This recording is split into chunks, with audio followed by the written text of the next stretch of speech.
All right, it's been 2 weeks since we led with an Elon story, so let's just skip the foreplay and get right into it. Yeah. It is Valentine's Day after all. Well, when you're watching this, it might not be, but, in the spirit of it. When we're filming this, it's Valentine's Day. And I'm not sure if people in real life surprise their significant others with new cars wrapped in comically large bows, as the car companies would have us believe. But our Valentine's Day gift to you, the viewer, is some lovely Cybertruck news that anyone with a basic understanding of how materials are affected by the elements saw coming years ago. Whoa, we're talking about the future of automotive technology in this episode? That's right. The Cybertruck? The Cybertruck. Wow. So you see, cars are mostly made out of metal, but they don't look like metal. And that's because they have paint on them. Oh, we're starting at the beginning here. And on that paint, they also have a layer of a transparent clear coat. And this serves to protect the metal underneath from rain, snow, mud, sunlight, road salt, piss and shit, etc. And thus ensure that the vehicle is not a hideous rust bucket after just a few years of regular use. But what if there was a car that didn't have any paint? Just exposed metal, not even a clear coat. Well, folks, that car exists. It's called the Cybertruck. And it is just stainless steel exposed to the elements without even the option for a paint job. Now, the haters and losers would have you believe that this is a foolish choice for an automaker, as evidenced by the fact that no other car company has offered such a vehicle since the DeLorean back in the early 80s. But, buddy, this isn't just any metal. This is stainless steel. It's right there in the name. It does not stain. So, checkmate. Except, well, it turns out there's all sorts of different grades of stainless steel with different properties and different costs. And none of them are really 100% rust-proof. And yada, yada, yada. Cybertruck owners are already reporting rust on their trucks just months after purchasing them. Yes! Oh, it's the consequences of my frivolous spending. Elon, my car is covered in rust. Now, to be clear to all the haters and losers, this is not Elon's fault. Do not blame Elon. Oh, yes. This is user error. It's your fault. It says right there in the user manual, to prevent damage to the exterior, immediately remove corrosive substances such as grease, oil, bird droppings, tree resin, dead insects, tar spots, road salt, industrial fallout, etc. Do not wait until Cybertruck is due for a complete wash. And they also note that it is normal for the stainless steel exterior to mature over time, resulting in minor changes to the reflective properties and color of the metal. So yeah, anyone complaining about Cybertruck rust stains, they're just a lazy ass who is not spot detailing their car every night after work. Yeah. But also, the car is going to change color no matter what you do. So just stop complaining. Do they have a sensor in the Cybertruck that lets you know when it has bird poop on it so you can come out and clean it every single time? Because you don't want that to sit there in the sun. No, you have to give a 100-point inspection of your car after every use to make sure there is nothing on that car that could cause it to mature. You're not just buying a car, you're buying a hobby as well. You are buying a burden. Well, anyways, here's a new report from Futurism. It's only been a couple months since Tesla started delivering its long-awaited Cybertruck to customers. And as expected, its unusual stainless steel exoskeleton, which can ward off bullets, but not stains, is already turning out to be a headache for owners. One Cybertruck Owners Club forum member says they started noticing small orange flecks appearing on his truck after driving it in the rain for just 2 days. Just picked up my Cybertruck today, they wrote. The advisor specifically mentioned the Cybertrucks develop orange rust marks in the rain and that required the vehicle to be buffed out. The Cybertruck owner posted follow-up photos after washing the vehicle down with soap, and they didn't inspire much confidence, showing body panels already pockmarked with small orange spots.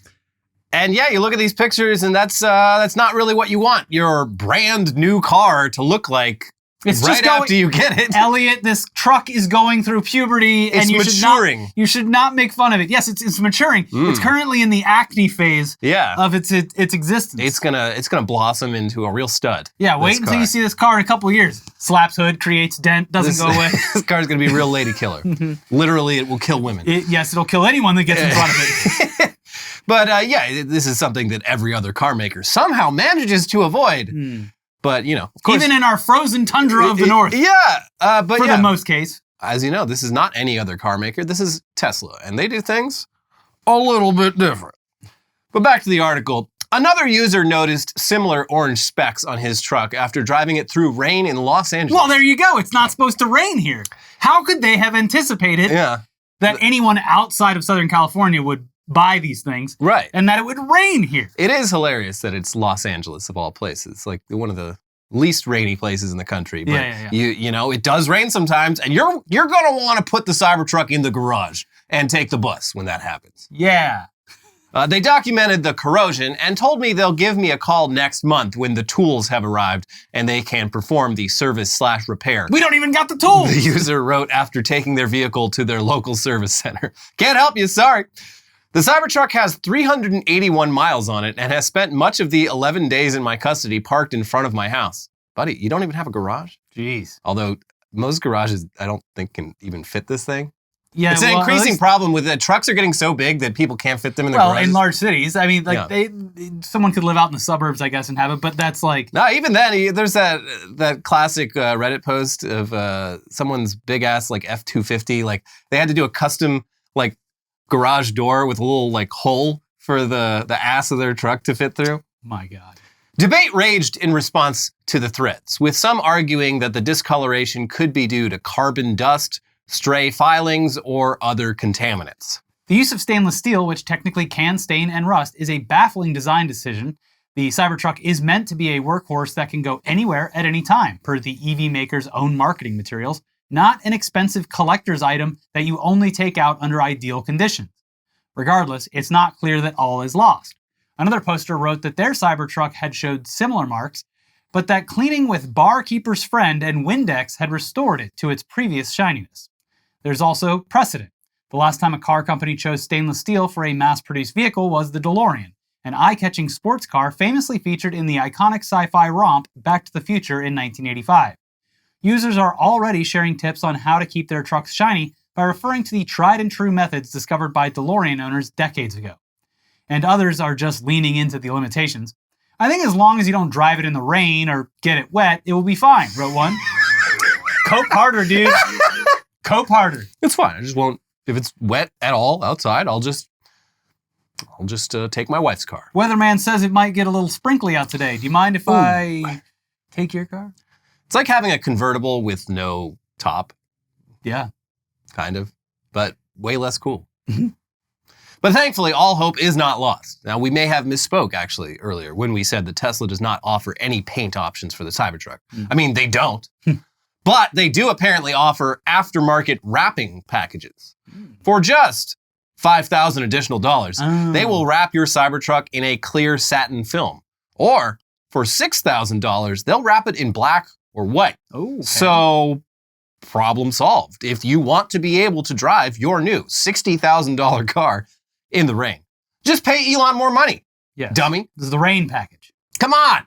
Also, this is a nothing burger. Yeah. Also, like you're covering up the beautiful stainless steel that makes this car so unique. Yeah, it's developing a patina. It's maturing. Yeah. That's not a rust bucket. That is a mature vehicle.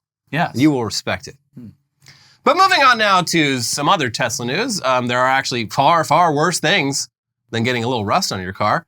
Over the years, the Tesla autopilot feature has been involved in dozens of road fatalities. And this week, the Washington Post reported on what is currently believed to be the first instance of Tesla's so-called full self-driving capabilities ending the life of its user.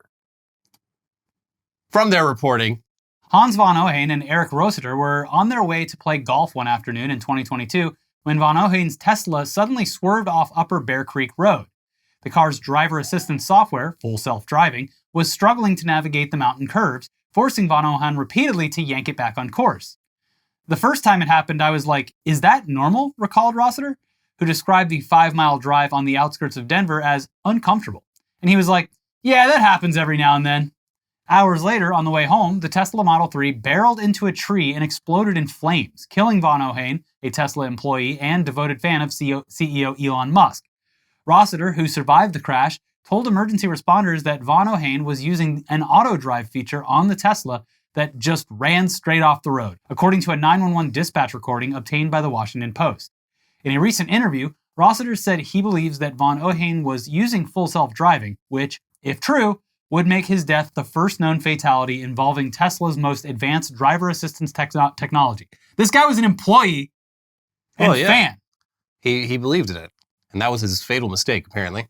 Also, like, maybe one of the first cases where the passenger was able to, because previously they've been like, oh, well, no, it shut off before. Who's to say what happened? And they rely on Tesla owners not having friends so that no one else can report on what's happening. Yeah, I think that is pretty unique, that there was a survivor who can, Elon specifically said no survivors. That's right. If these things crash. That is in the manual. There's a lot in that manual. If Nobody's reading it. Yeah. It continues. On the day of the crash, Von Ohain and Rossiter played 21 holes of golf, downing multiple drinks along the way. Though an autopsy would later show that Von Ohain was legally drunk, Rossiter said he seemed composed and by no means intoxicated as they got in the Tesla and headed home. Rossiter, who was found to have a similar blood alcohol level, can recall only shreds of the crash. A bright orange glow, careening off the road, jumping out of the car and trying to pull his friend out. The driver's side door blocked by a fallen tree. As Rossiter yelled for help on the deserted mountain road, he remembers his friend was screaming inside the burning car. Colorado State Patrol Sergeant Robert Madden, who oversaw the agency's investigation, said it was one of the most intense vehicle fires he had ever seen. Fueled by thousands of lithium-ion battery cells in the car's undercarriage, according to the investigation report, the fire is what killed Von Ohain. His cause of death was listed as smoke inhalation and thermal injuries. Madden said he probably would have survived the impact alone. At the scene of the crash, Madden said he found rolling tire marks, meaning the motor continued to feed power to the wheels after impact. There were no skid marks, Madden said, meaning Von Ohain appeared not to have hit the brakes. Given the crash dynamics and how the vehicle drove off the road with no evidence of a sudden maneuver, that fits with the driver assistance feature being engaged, Madden said. So obviously there are a lot of variables at play here. The driver was legally drunk, and despite the surviving passenger's belief that full self-driving was turned on at the time, the fire made it impossible to access that car's data and confirm it. Tesla is also clear that full self-driving, in direct contradiction to its name, is not full self-driving. That's weird. Requires constant driver attention, though if you are just an average normal person, you could assume it that says full self-driving... I don't have to do anything. It drives itself. It says it right there. Which, for us at least, it eliminates any possible benefit. Babysitting an error-prone computer while it drives your car seems even more stressful than simply driving the car yourself. Yeah, what's the point? But that, of course, assumes that that's what the owners of these cars are doing every time they use full self-driving, which they absolutely are not. And in many cases, they are very proud of that. Yeah, they'll film themselves doing it and put it online. And say, buy those little things that disable the sensor that checks. Literally it's just like a hook with like a 2-pound weight. Yeah. And now the car will stop nagging me to pay attention. Mm-hmm. And and they're wearing the fucking the Gooner goggles in the car. Yeah, it's clearly a good chunk of the Tesla fan base either did not get the memo or more likely is just ignoring the memo. Yeah. Because Elon himself has made many statements over the years saying like, the only reason the car like nags you about it is because the goddamn NHTSA is like, they won't let me rip the lid off of it. Add it again. Yeah, they were only doing it for that. But trust me, this car could drive you from LA to New York without you even having to like lift a finger. There's a shred of like sunk cost as well too. Because you're like, I paid for all this, and that's an upgrade to the full self-driving. So you're like, I'm gonna use it. Yeah, an expensive upgrade. Yeah, it's like thousands of dollars to just turn on some software that's already built into the car. Yeah. But yeah, meanwhile, Elon's response to this story was to claim that Von Ohain never actually downloaded FSD. And it's a shame because if he had, the accident would probably have been prevented. So actually, I'm kind of the hero in this story. Which, okay, I mean, the guy who was actually in the car disagrees, as does the wife of the deceased driver. They both seem pretty convinced that full self-driving was activated, but sure, we don't know and we can't know. But in any case, critics have been saying for a while that regardless of Tesla's cover their ass terms of use, using terms like autopilot and full self-driving is false advertising, especially when paired with Elon Musk's public claims about reliability and safety. But I mean, the biggest question of all is, of course, whether this is a technology that should even be allowed to be beta tested on public roads by early adopters who overwhelmingly seem to have a fanatical level of trust in it. Yeah.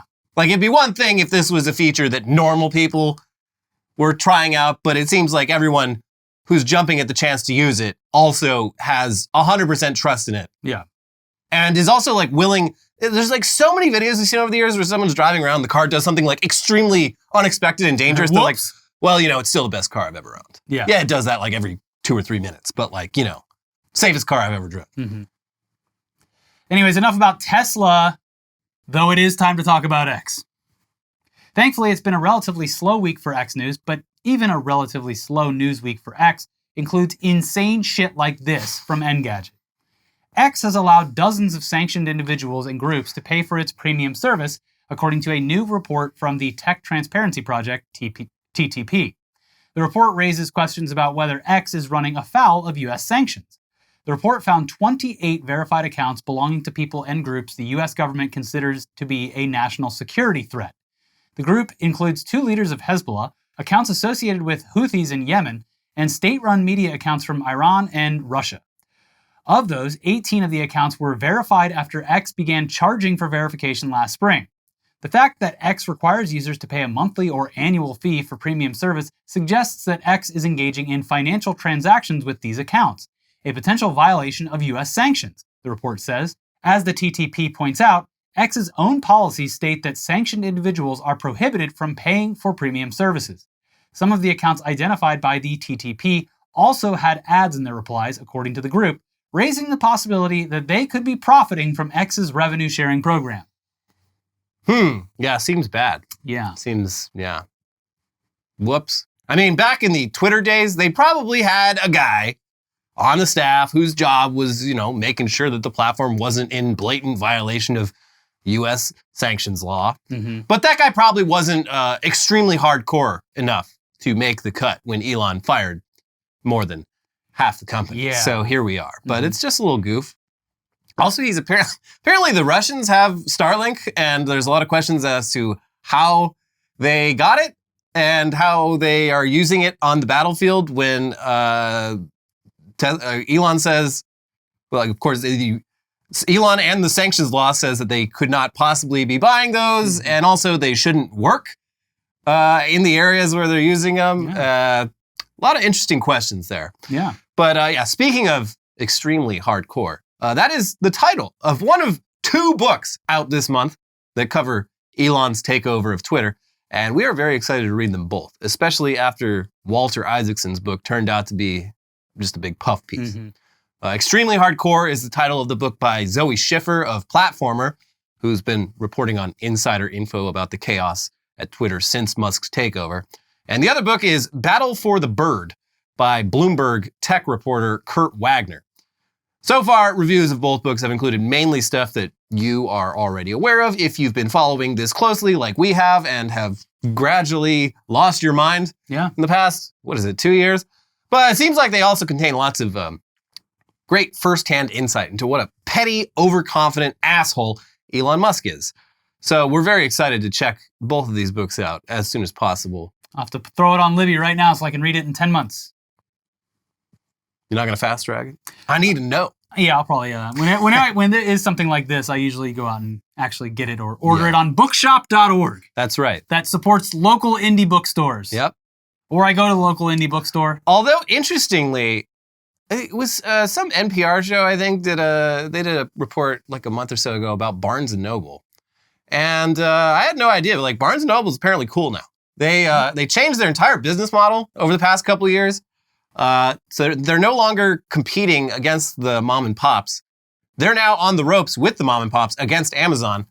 And Barnes & Noble has basically like become the logistic hub of the entire book logistics network. And they do a lot of things that essentially make it much easier for the smaller bookshops to stay in business and keep their stock good. For them. So I'm like, oh, that's cool. Yeah, good for them. Funny how that turns out, because 20 years ago, there's a whole fucking movie, You Got Mail, where Tom Hanks is like Mr. Barnes & Noble destroying Meg Ryan's cute little neighborhood bookshop. And look at us now. Well, folks, Jeff Bezos came and fucked them both. Your local independent bookstore first. Yes. Bookshop.org. Bookshop.org will tell you exactly. You can order a book.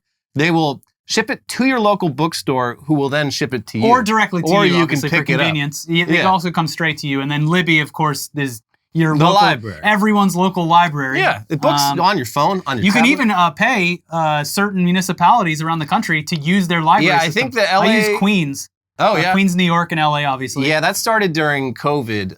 Yeah, the New York... Brooklyn they said no more. We can't. Oh, they did? Anymore. Yeah, I think it started in New York, but yeah, it was a pretty nominal fee, I think less than $5 a month. I think LA does it too. Yeah, I paid I think 30 or 40 for access. Because a lot of local libraries, their ebook selection is not all that great. Or there's great. a long wait or whatever. Yeah. It'll automatically select the shortest wait for you, which is great. Anyways, we got plenty more news to get to today, but first we got to let you know that this episode is sponsored by Masterclass. Picture that thing you've always wanted to learn. Now picture learning it from the person who's literally the best at it in the world. That's what you get with Masterclass. This year, learn from the best to become your best with Masterclass. Don't just talk about improving. Masterclass helps you actually do it. Masterclass offers over 180 world-class instructors, so whether you want to master negotiation with Chris Voss, think like a boss with Martha Stewart, or train your dog with Brandon McMillan, Masterclass has you covered. With Masterclass, you get unlimited access to intimate one-on-one classes with the world's best. We love Masterclass, and you will too, because it's a great way to learn all sorts of stuff, even if it's not necessarily something that you're going to be doing yourself. Even if you're not planning on directing a feature film, it's still fascinating learning about the filmmaking processes of James Cameron, Martin Scorsese, Spike Lee, Werner Herzog, and many, many more. And along the way, you learn a lot of lessons that you can apply to your own life. There are over 200 classes to pick from, with new classes added every month, like Roy Choi's cooking class that really helped to demystify a lot of things I love about Korean food and also feel more confident in the kitchen. How much would it cost to take one-on-one classes from the world's best? Easily, hundreds to thousands of dollars.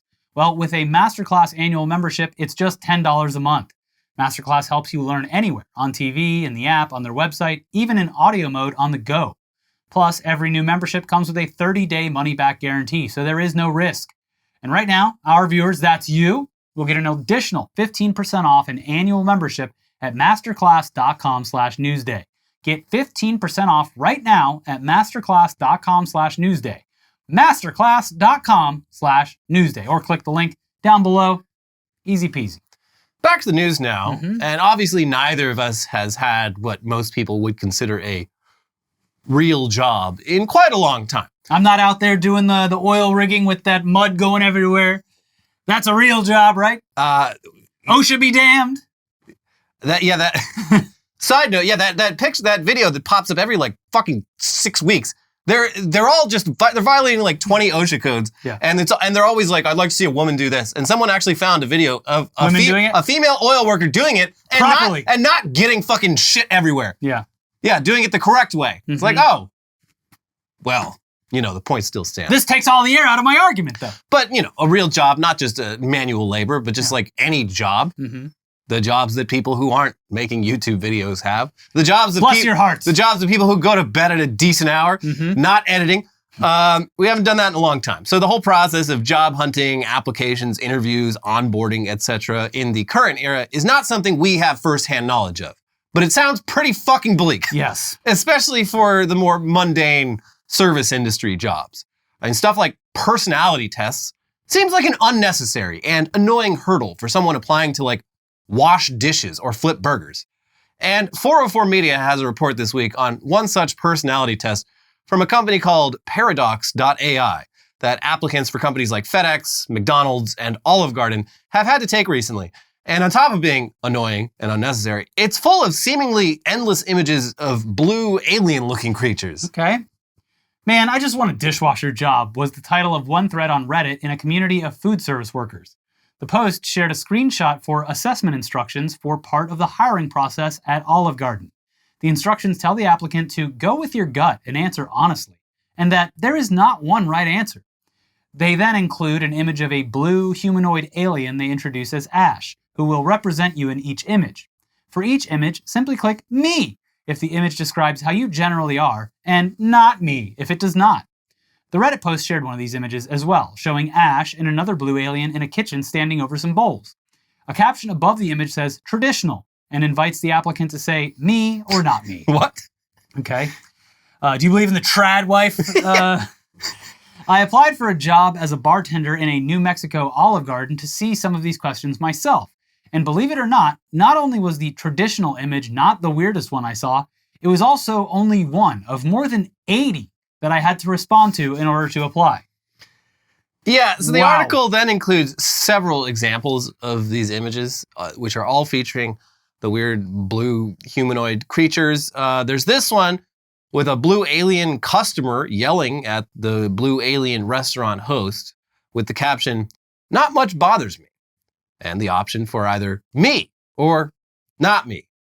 I mean, I guess that's kind of relevant to a bartending job at Olive Garden, but a bunch of these aren't.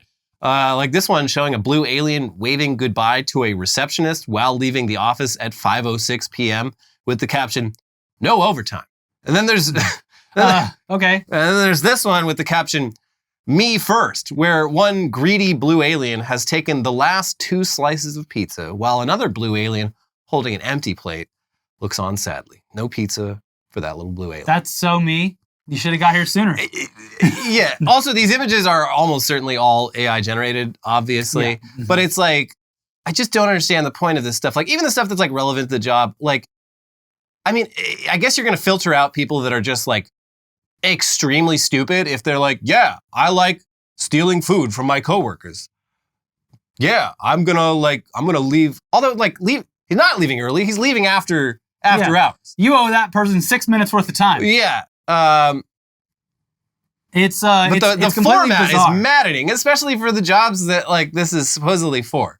Like back in my day, you'd get in the car. Oh, here it comes. You'd drive down there, and it was still awkward, but it was a hiring manager like asking you questions. Yeah.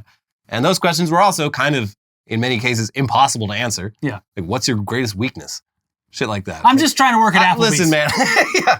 But like this is even dumber, and it's like also, from what I hear, like companies are just leaving their application because it's all online now. Yeah. It doesn't require like humans to actually lift a finger. They just leave the fucking job openings online indefinitely despite not hiring. So when people are applying for jobs, they're having to apply to like hundreds of jobs, and it's like maybe 5 of those jobs are actually available. Yeah. And you got to sit through these fucking personality tests and surveys and me, not me. If the job requires you to pick up those 2 metal cans while you do your personality test, start running. Yeah, that's not a job. That's Scientology. You're joining Scientology. you're joining the Sea Org, and there is no pay, and that is I think a 10,000-year contract. There you go. Do not sign.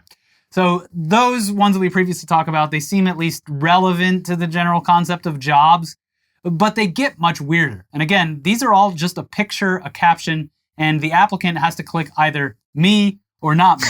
At least they didn't like try to like Gen Z and be like, so me. Yeah. So it me for real. Couldn't be me. Couldn't be, yeah. Perfect. Here's one showing Ash the blue alien sitting on a curb with a scuffed knee next to a bike with the caption, "Things happen to me." That's, yeah.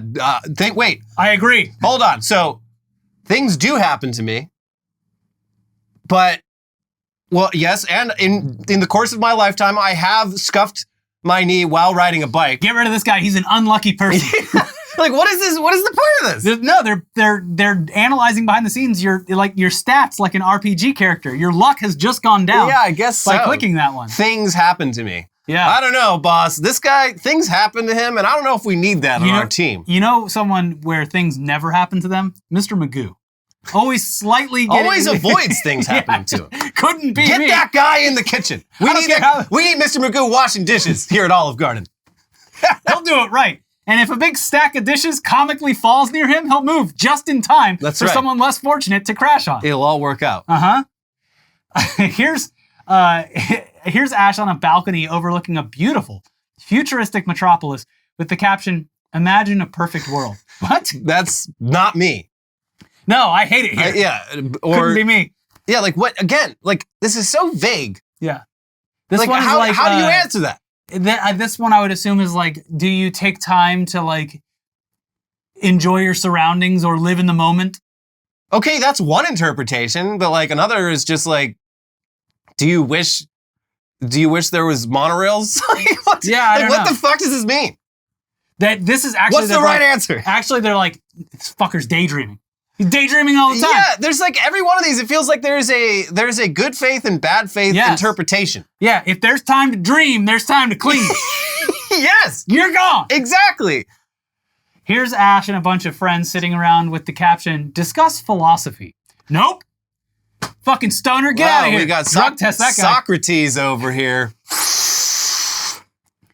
Had a little too much of the wacky tobacco last night, did you? We don't want employees that philosophize. We don't want employees that even fucking think. Yeah. Get the hell out of here. If you no dishwashing for you. If you brainlessly drool all over the keyboard and smash the button, that's who we hire. That's right. Yeah. Someone with absolutely no personality. You have to fail this test. You have no thoughts. Yeah. Just staring blankly until you get the call that your shift is starting. Yes.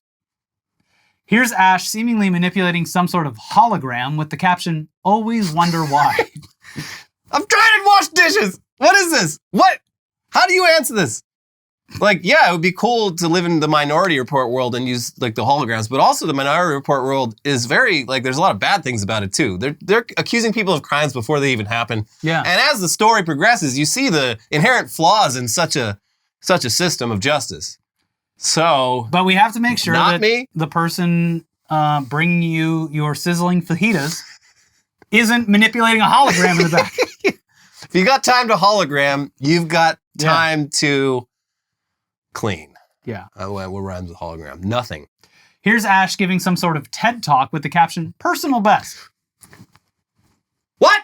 We don't need no performers here. Yeah. Or we do. I don't know. Maybe we do.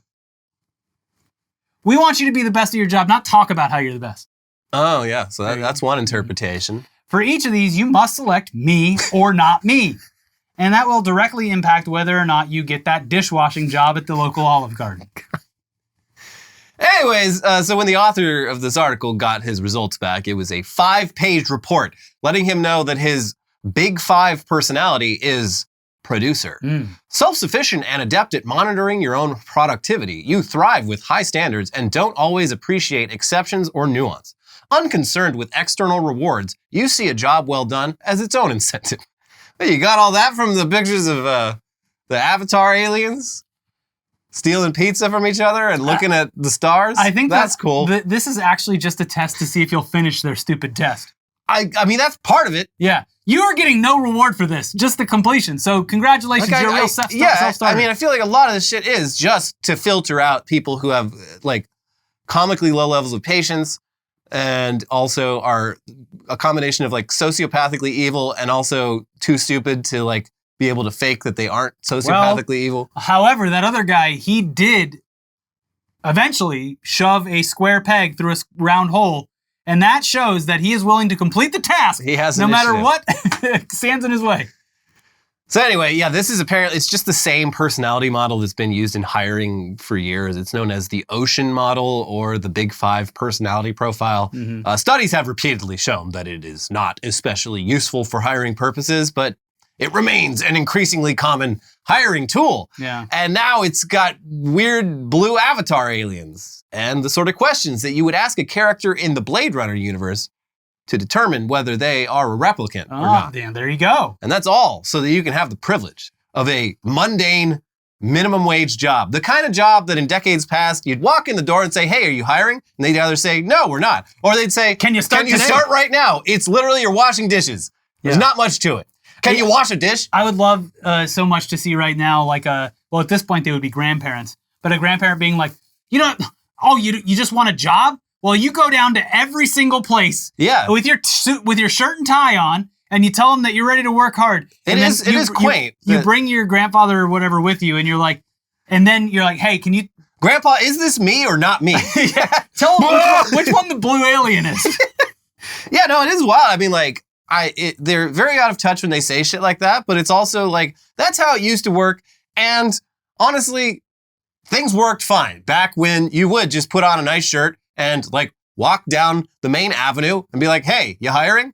And if they say no, you go to the next place. And if they say yes, you'd know if you had a job pretty quickly. You wouldn't have to jump through a bunch of fucking hoops to do it. Yeah. Especially for just a boring entry-level job where you're in it for the money. You're not in it because you love Olive Garden. You're not in it because abundanza is like a part of your personality.